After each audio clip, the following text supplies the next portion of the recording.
जय माता दी। आइए सुनते हैं 8वीं महाविद्या माँ बगलामुखी की कथा। 10 महाविद्याओं में बगलामुखी माता 8वीं महाविद्या के रूप में जानी जाती हैं। माता सती के 10 रूपों में से माँ बगलामुखी को 8वां रूप माना गया है। माता रानी का यह रूप शत्रुओं का नाश करने वाला व वाक शक्ति प्रदान करने के रूप में जाना जाता है। इस रूप में माता रानी एक मृत शरीर पर बैठी हुई अपने एक हाथ से राक्षस की जिह्वा पकड़े हुई हैं। आप भी माता रानी के ऐसे रूप को देखकर बगलामुखी माता की कहानी जानने को उत्सुक होंगे। इसलिए आज मैं आप लोगों के लिए देवी बगलामुखी की कथा महत्व के बारे में जानकारी दूंगी। यह कथा बहुत ही रोचक है, जो भगवान शिव व उनकी प्रथम पत्नी माता सती से जुड़ी हुई है। हालांकि उनकी दूसरी पत्नी माता पार्वती माँ सती का ही पुनर्जन्म मानी जाती हैं। बगलामुखी महाविद्या की कहानी के अनुसार एक बार माता सती के पिता राजा दक्ष ने विशाल यज्ञ का आयोजन करवाया था। चूंकि राजा दक्ष भगवान शिव से द्वेष भावना रखते थे और अपनी पुत्री सती के द्वारा उनसे विवाह किए जाने के कारण क्षुब्ध थे, इसलिए उन्होंने उन दोनों को इस यज्ञ में नहीं बुलाया। भगवान शिव इस बारे में जानते थे, लेकिन माता सती इस बात से अनभिज्ञ थी। यज्ञ से पहले जब माता सती ने आकाश मार्ग से सभी देवी देवताओं व ऋषि मुनियों को उस ओर जाते देखा तो अपने पति से इसका कारण पूछा। भगवान शिव ने माता सती को सब सत्य बता दिया और निमंत्रण ना होने की बात कही। तब माता सती ने भगवान शिव से कहा कि एक पुत्री को अपने पिता के यज्ञ में जाने के लिए निमंत्रण की आवश्यकता नहीं होती है। माता सती अकेले ही यज्ञ में जाना चाहती थी। इसके लिए उन्होंने अपने पति शिव से अनुमति मांगी, किंतु उन्होंने मना कर दिया।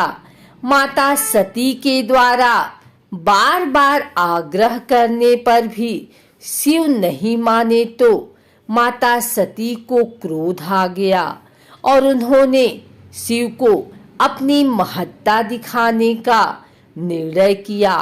तब माता सती ने भगवान शिव को अपने 10 रूपों के दर्शन दिए, जिनमें से 8वीं माँ बगलामुखी थी। माता रानी के यही 10 रूप 10 महाविद्या कहलाए।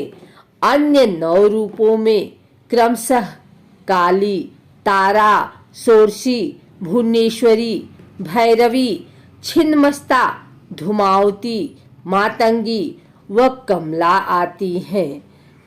बगलामुखी शब्द 2 शब्दों के मेल से बना है, बगला व मुखी। इसमें बगला शब्द संस्कृत के बलगा का अपभ्रंश है, जिसका अर्थ होता है लगाम लगाना। मुखी का अर्थ मुंह या चेहरा है। इस प्रकार बगलामुखी का मतलब किसी चीज पर लगाम लगाने वाले मुंह से है। माता रानी के इस रूप को शत्रुओं या दुष्टों पर लगाम लगाने के लिए पूजा जाता है। माता रानी का रूप भीषण होने के साथ साथ अपने भक्तों की रक्षा करने वाला भी है। अपने इस रूप में माता रानी स्वर्ण सिंहासन पर विराजमान है। इस सिंहासन पर राक्षस का मृत शरीर पड़ा हुआ है, जिसके ऊपर माता रानी बैठी हुई है। माँ बगलामुखी के सिर पर मुकुट है और केस खुले हुए हैं। उनके 3 नेत्र व 2 हाथ हैं। शरीर का रंग सुनहरा है, जबकि उन्होंने पीले रंग के वस्त्र व आभूषण धारण किए हुए हैं।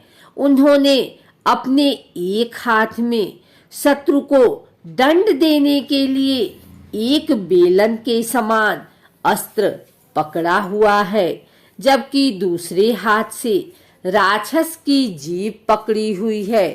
वह राक्षस माता रानी के सामने उनके चरणों में बैठा हुआ है, जिसने अपने एक हाथ में तलवार पकड़ी हुई है।